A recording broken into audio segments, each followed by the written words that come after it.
In this video, I'm going to take you through a quick 10-minute workout that I did outside mostly for legs and back. Got some fun things in here for you. Feel free to modify. Right now, I'm just getting my walking warm-up in. I'd recommend you do the same.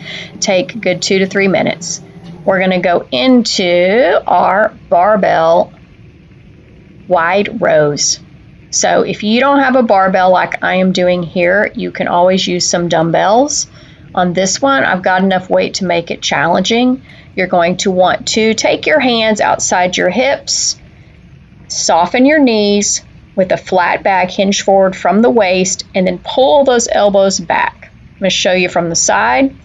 Slide down the front of the legs, pull the elbows up and back, bringing the barbell close to the body or the dumbbells if that's what you have there. I was doing sets of 3. And now I'm switching to Bulgarian squats. Now I happen to have a box to put one foot up on. The key on this one is you have to have your back foot up a little bit so that all of the weight is on the front leg. I'm holding a weight, you don't necessarily have to, but you want to make sure that when you drop down, your back knee is bending like you're reaching down to pick something up. You don't want your front knee to go too far past your toe. Sometimes you have to mess with your positioning a little bit.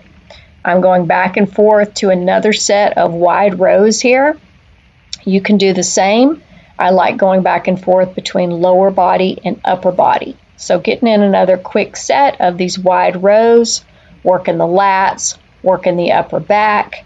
You want to try to bring the bar up to about your belly button also, and really squeeze the shoulder blades together. Going back to another set of Bulgarian squats. These you should feel big time in your quads as well as your glutes. When you're coming up, you want to make sure you're pushing through the heel, squeezing the glutes. Single leg isolation is really important too for balancing your strength between one leg or the other. And again, you can use no weights if you'd like. You can hold on to something if balance is an issue for you too. So we're about to finish this one up.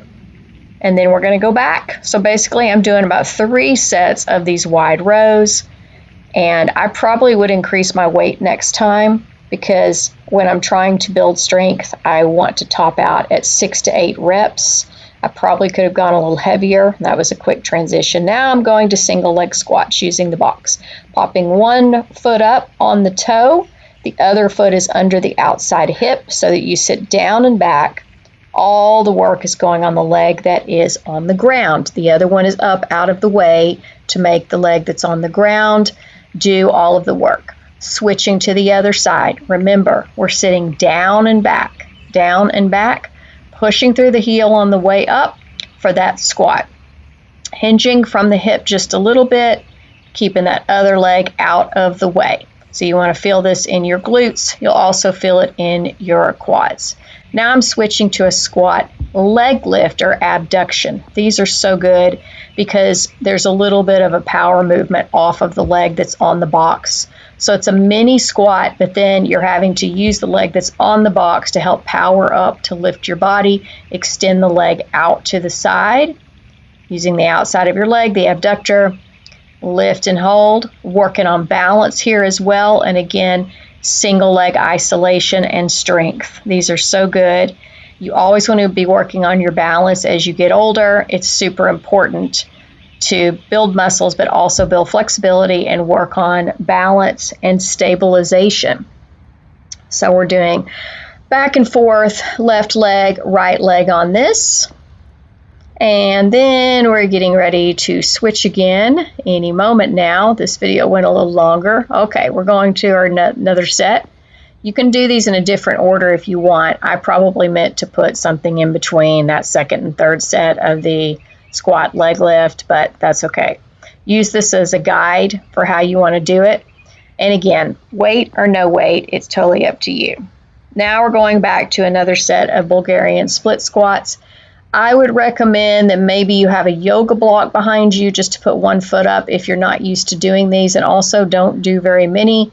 I'd also recommend you start without weight because you have to learn to balance and you want to get that front leg in the right position You want to make sure you're not tweaking your knee. If your knee starts talking to you, I would recommend you back off this exercise for a while and try something else. You have to make sure you're doing it properly. Now we're going to go in the garage and we're going to do some single arm lat pulls. So I've got the dumbbell below the bench and I've got a hinge forward, and then I'm bringing my elbow back, squeezing the shoulder blades together, keeping the weight close to the body, abs stay in tight. You want to do several of those. Again, if I wasn't filming, I'd probably go a little heavier. I'm going to switch sides now because I like to build strength, and so therefore I want to max out rather, at about 6 to 8 reps. Looks like I'm going a little bit longer here. That's because I'm using a lighter weight so that I can film and explain what I'm doing at the same time. So again, bringing the shoulder blade back towards the spine, squeezing behind that shoulder blade, keeping your head in line with the spine, looking forward slightly on the ground to maintain that. Let's go back and do another set. Remember, you want to exhale on exertion.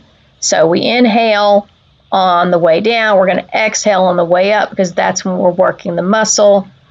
Also, if you don't have a bench, you can take a hinge forward just at the waist. You can take one leg forward like in a lunge position. You might try that if you do not have a bench. Switching to the other side, we're going to do the same thing here. We're going to bring the arm back. And again, the back is sometimes very neglected. We don't want to neglect our back. It's important. It's a strong muscle. It supports us. It's responsible for a lot of the movements that we do on a regular basis. And also, we don't want to develop back issues, which can sometimes come from weak core muscles, including and also weak back. So keep that in mind. Now I'm going to my post-workout stretch for the legs. So this is a standing quad stretch. You reach back, grab the foot, bring it as close to your seat as you can. What you can do is gently push your hips forward a little bit. We're not going to a full dancer pose here. We're trying to stretch down the front of the leg or the quadricep. Notice that I'm using a chair to balance, and then I'm taking that same leg, crossing it over the other leg, and doing a figure 4 stretch. That's going to get that IT band, that outer thigh as well, so you want to sit down and back on that. Just let your weight go down. Also really good for balance here. A lot of these stretches and things, it's just part of your workout because you're forcing your body to balance. Okay, this is a little bit of a runner's lunge, stepping back on the toe, pressing the heel down, gently pushing the hips forward to get that hip flexor a little bit behind that front leg. Going to switch the other side for that quad stretch. Notice that I am less flexible on this side. So do what is comfortable for you. Again, bring the heel towards the booty. Gently push your hip forward just a little till you feel the stretch down the front of the thigh. It's totally natural and normal to have one side that's more flexible than others. Here I'm crossing that same leg that I had in the back over the front knee, doing a figure 4, then sending my weight down and back to create a stretch and that IT band, that outer thigh, but the back of that front leg, etc. This should feel really good. You can also practice doing this without anything to hold on to improve your balance. That's a popular pose in yoga. Stepping back into that version of a runner's lunge. Step back on the toe, press the heel down, pushing forward, dropping my weight down, feeling that stretch in the hip flexor. It's just a good overall stretch. And then we're going to take one foot over the other. We're going to bend and reach over to the side, getting that side body, a little bit of that outer body, outside of the thigh. That should feel really nice. Let's switch it out. Other foot goes over. Reach up and over if you can. See how the balance is here, hanging in there. Do what you can. Enjoy getting that oxygen in, that breathing in. And then we're going to go ahead and take a flat back down, round it up, tuck your chin in, round the back. And again, flat back down, round it up. Good, stretching all through that back. And then holding on to the inner thighs on that last one, rounding that back out. Taking one shoulder, tilting it towards the opposite knee, keeping the back rounded. Take the other shoulder, tilt it towards the opposite knee, keeping the back rounded. Come to center, release, roll it up one vertebrae at a time. Let's finish out with another tuck We're going to tuck the chin, round the shoulders forward as you clasp the fingertips, hollow out your belly, and then tilt side to side. Really get into those lats, really get into that back. That should feel really nice. Come on up, and we're going to take one arm across. We did do a little bit of back as well. Just relax the arm, gently pull it towards your body without pulling on the elbow or pulling on the shoulder in any way. You don't want to do that. And then we're going to take our hands behind our body, clasp the fingertips if you can. That's going to stretch across the front of the shoulders, across the chest, hinge forward, the flat back. Go ahead and touch the ground if you can.